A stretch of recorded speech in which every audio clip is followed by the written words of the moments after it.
朋友们，大家好。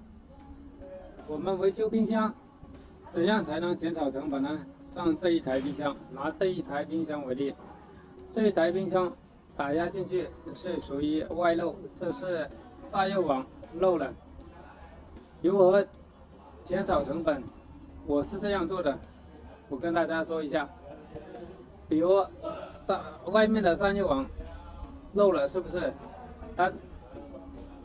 它没有内漏，像这样的话，我就从这个地方打压进去，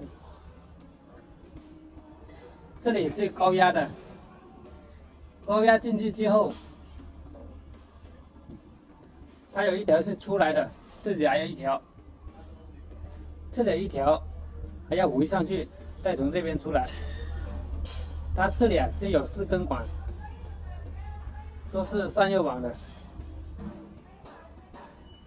我们就从这个地方割断，割断以后呢，用压缩机运行的话，看哪一条出气。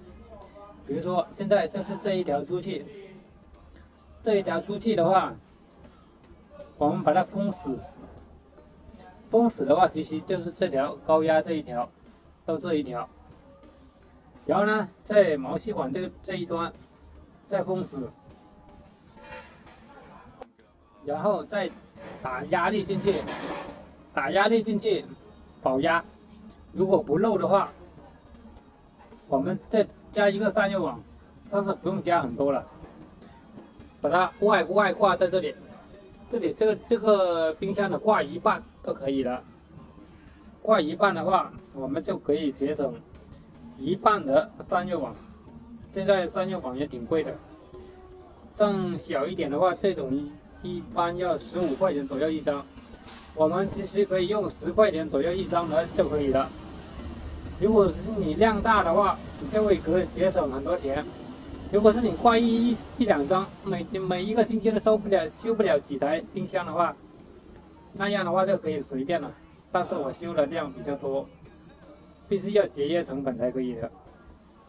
然后呢，这个网挂好之后，它旁边呢，这里是会发烫的，这是用回原来的管子。